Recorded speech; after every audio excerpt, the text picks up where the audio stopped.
everyone, it's Jamie and welcome back to my channel and welcome to another cross-stitching update.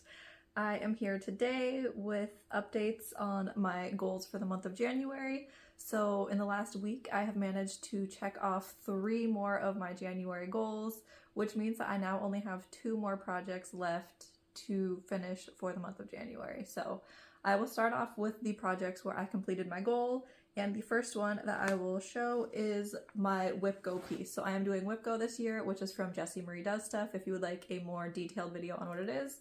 And the numbers picked for January were 9 and 22. I had already done 22, and so I needed to work on 9 still, which was my chart Heaven on Earth 2, which is charted by Charting Creations. So my goal for my Whip Go pieces is to do 1,000 stitches on them whenever they are called. And so I needed to do 1,000 stitches and I got that done in the last week. And so here is where I am on it now. I was focusing, let me move this part good. I was focusing, I think, on this sky area here, just getting this area filled in, because when I'm only doing 1,000 stitches, I like to just focus on kind of like one smaller area instead of working more cross country, because otherwise if you start working cross country, 1,000 stitches doesn't look like that much, but if you get an area filled in, it looks like a little bit more kind of to me. So that's what I did. This is a 28 count 2/1 tent stitch, and I really enjoyed working on this. I love this piece, and it's kind of sad that now it won't be out again, possibly for like the rest of the year maybe, because these are not my focus pieces. So anything on Whip Go is not a focus for me this year. My plan is to just do the 1,000 stitches and then put it away. At the end of the year, once I get some of the things finished that I would like to get finished, I might have more time where I can pull out some of these pieces that only got 1,000 stitches and possibly work on them then. So we will see, but that one is now finished. The next one is the chart Festive Frosted Pumpkin Cottage by Witchy Stitcher. I always get confused on the name.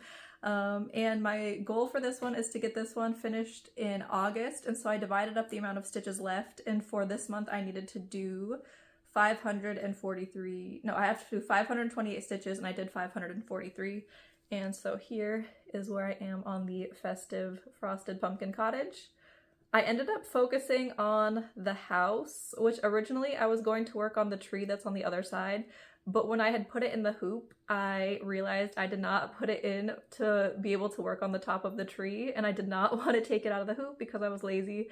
So I just worked on the house instead, and I got a lot of black filled in on the house, which it's coming together very nice. You can see that there's like going to be a wreath here that's outlined, so that was fun to see. And this is being stitched on a 28 count fabric in the color Deep Sea from Crossed Wing Collection, and I'm doing it 2/2 full cross, and I just really love this piece, so I can't wait to have this finished hopefully this year. And then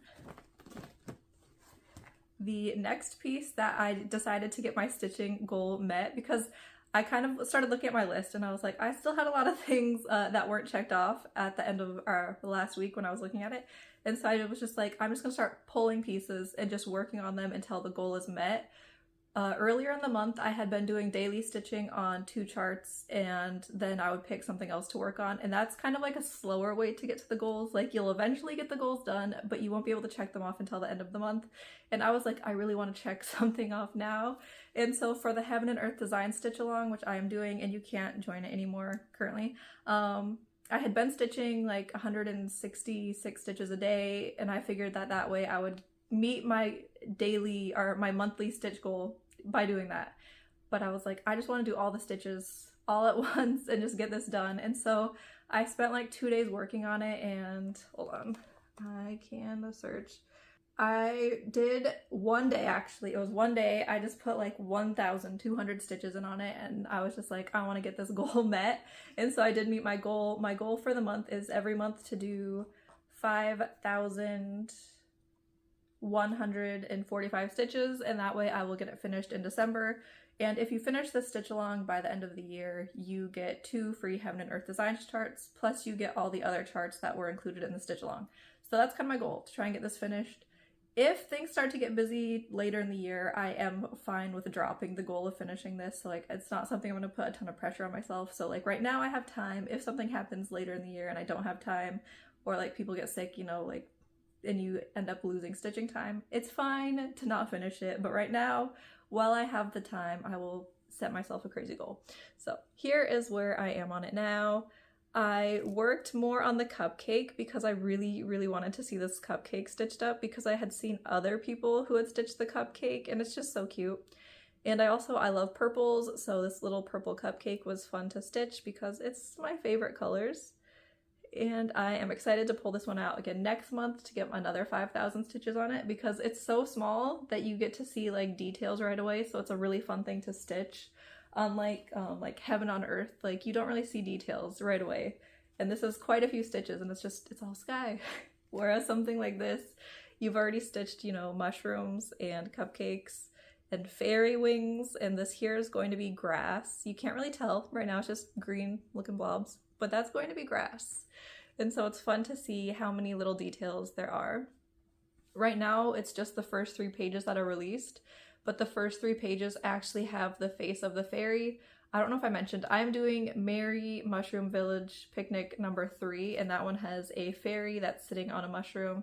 And the first part of the chart that was released actually has the fairy's face, so I'm really excited to get over to the fairy's face one day and see what that looks like. But yeah, that won't be until next month or the month after. I don't know how long it will take me to get to the face, but so that won't be coming out again until next month. And then the next thing that I will show are the pieces that I still have not met my January goal yet, which means this next week I will be heavily focusing on these 2. One of the pieces won't take that long to reach the goal. I only have to do another 400 stitches. The other one is going to take longer. So the first one I will show is Tonight We Ride, which is by Autumn Lane Stitchery. This is the one where I need to do another 400 stitches to reach my goal. My goal is to do 1,400 stitches every month to get it finished in August, and here it is. I actually need to take this out of the hoop though to show you what I actually worked on. So I will be inserting 2 pictures, so you'll be able to see where it was before I started working on it.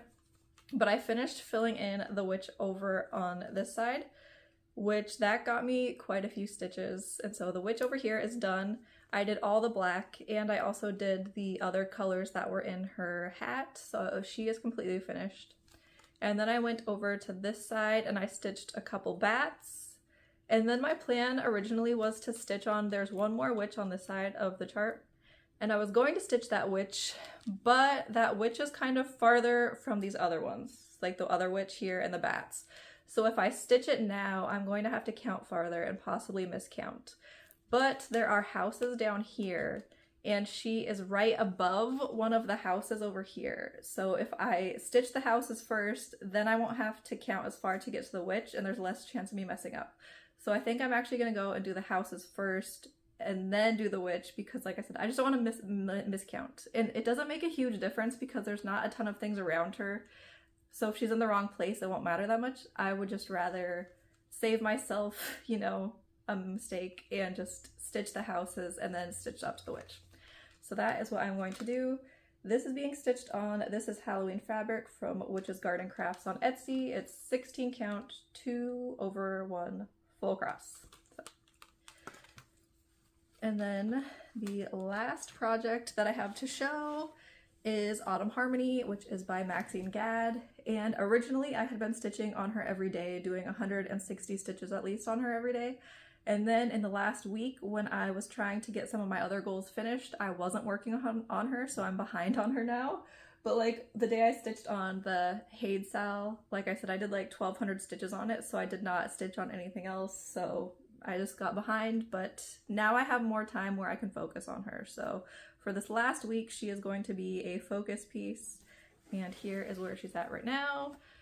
Previously, I had been working on the bottom of the chart the last time you saw it, and then I had talked about how I wanted to move the hoop and start stitching back up here. So that's what I've been doing. Let me try and pull some of these things. I need to cut these threads. These are threads where I've ended them, and then I just don't want to flip my Lowry stand over, so I just pull them up to the top and then I'll cut them later. But I've been stitching up at the top and also kind of working some of the colors down if they can be worked down. And this top area is going to be a lot of light colors before you go into more of like the colorful leaves and stuff that are around her hair. This is being stitched on an 18 count 2/1 full cross, so it does go kind of slower, but she'll get done eventually. And yeah, there's all of her. Again, I show her up most of the time because I just love seeing all the fun colors. But there she is, and I will continue working on her this week to hopefully meet my goal. And then car stitching. Car stitching ended up not happening last week because I had mentioned in my last video, which was last Tuesday, that we had a chance of getting snow, and we ended up getting snow. And so my kids ended up not having school Wednesday, Thursday, Friday for snow days. So there was not really any car stitching that happened last week. So I'm hoping this week to get back into car stitching. So there was no car stitching, but I ended up dyeing fabric, which you can see right here. So Tuesday night we were supposed to get the snow, and like at 9 o'clock at night I was thinking like, I did not get any RIP powder dye, because I have seen videos before of people who use snow and they dye fabric, and the way they do it is they put the fabric in like a little container, they put snow over it, and then they use the powder RIP dye and they sprinkle it like just different colors over the snow, and then they let the snow melt, and then the dye just kind of goes where the snow melts. So I had wanted to do that. I had been thinking about it for a while, like the next time we get snow I need to try and do that. I did not have any powder RIP dye. I also did not have that much fabric that was just plain white fabric, and I really wanted to make it work though. So I have liquid RIP dye. I ended up using that, and it probably did not work as well as powder would have, but I was just using what I had available. And then I ended up finding just any fabrics that were either white or that were dyed previously and that I did not care if I re-dyed them. So there was a couple that did not start off white. I had already dyed them, and then I dyed them again with the snow dye. So we will go through them. Some of them, this one here was just a scrap, and I just wanted to use it just to see how it would turn out. And so I'll show a picture of like when I had these in containers, and then I had just sprinkled or put the snow over, and then I poured just little splashes of the liquid dye over, and I just used multiple colors because I have a ton of liquid dye at this point, and I don't really dye fabrics that often anymore. Most of my fabrics that recently that I've been getting, as I've actually been buying fabrics from places because I've been lazy and don't want to dye. Anyways, so I dyed this. This was just a scrap that was from the advent calendar that I did for Flossmas in 2022. There was like a little piece that I cut off the bottom, and then I just put different colors. So this was eggplant RIP dye, a yellow, and then this was either, I think it was blue, but it mixed with the yellow and made kind of a green color. So there's this, and this, like, it's pretty small. I don't know if I could actually do very much with it. This could possibly work for the witchy stitcher chart that I bought last year. I can't remember what it's called. I'll insert the picture. And it's just like a little thing, and I think it says like Halloween, Happy Halloween, something like that, and it has a little pumpkin. This could possibly work for that. I think the colors will work for it, but I just need to see if it's big enough. But I'm pretty sure that chart is more long and skinny, so that's a possibility. And then these ones were dyed in the same container because I could only find a couple containers that I was fine with never using again, because once you use a container for dyeing, you should not use it for food. So I had 2 little plastic Tupperware containers that I was fine with ruining with my dye. So these were in the same container. And this one was a piece of white fabric, and it's white fabric that I don't love. It's the packaged 28 count.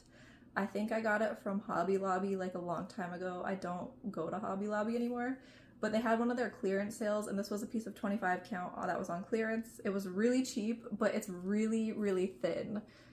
So like I can see through it. When I'm holding it up, I can see directly through this fabric, and so I've never really used it before. So I figured I was fine with if it possibly ended up being something I hated. But so yeah, this is the same colors as the other piece. It's the purple, some blues, and then the yellow.